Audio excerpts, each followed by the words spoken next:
दिंडीचे आयोजन हे छोटं पाऊल असलं तरी समाजाच्या परिवर्तनासाठी मात्र मोठं पाऊल आहे. हा उद्देश लक्षात घेऊन गुरुकुल शिक्षण प्रणालीचे प्रणेते गुरुदेव श्री 108 समंत भद्रजी महाराज यांच्या 132व्या जन्मजयंतीनिमित्त श्री बाहुबली विद्यापीठ बाहुबली संचलित बाल विकास व प्राथमिक विद्यामंदिर बाहुबली या प्रशालेची 12वी समाज प्रबोधन दिंडी शिरोळ तालुक्यातील कवटेसारमध्ये आयोजित करण्यात आली होती. या कार्यक्रमाची सुरुवात मंगलाचरण व स्वागत गीताने झाली. प्रशालेच्या मुख्याध्यापिका सुनीता पाटील यांनी कार्यक्रमाची पार्श्वभूमी व उद्देश सांगितला. या समाज प्रबोधन दिंडीचे उद्घाटन कवटेसार गावचे लोकनियुक्त सरपंच पोपट भोकरे यांच्या हस्ते करण्यात आलं. तर सत्य आणि प्रगतीच्या मार्गावर चालण्यासाठी दिंडीस हिरवे निशाण दाखवून तंटामुक्त समितीचे अध्यक्ष सुभाष माने यांनी प्रारंभ केला.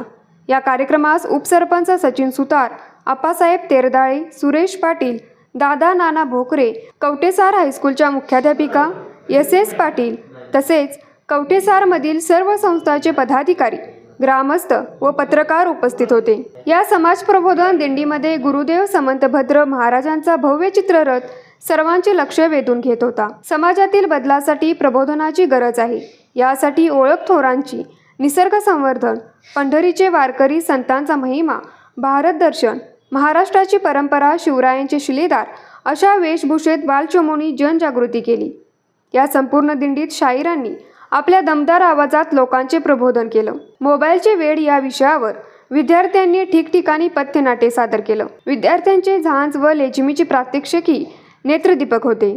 या दिंडीमध्ये विद्यार्थ्यांबरोबर पालकांनीही शिस्त दाखवली. कवटेसारमधील पालकांनी ठिकठिकाणी विद्यार्थ्यांसाठी पाणी व खाऊची सोय करून मोलाचे सहकार्य केले. तसेच परिसर स्वच्छता, सुशोभीकरण, नाश्ता व दुधाची सोय करून मिळालेल्या संधीचे सोने करून ही दिंडी संस्मरणीय केली. या दिंडीस गावातील इतर लोकांचेही मोलाचे सहकार्य लाभले.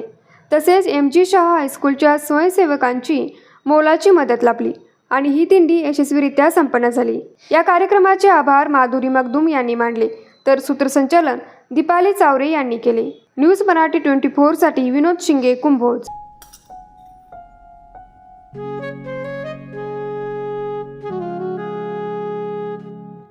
बाबा, आज येताना बासुंदी घेऊन या ना. अगं, कालच आपण आईचा वाढदिवस होता म्हणून आणली होती ना. ऐकलं, गोकुळची बासुंदी पुन्हा खावीशी वाटतेय. खरं सांगू, मलाही खावीशी वाटतेय.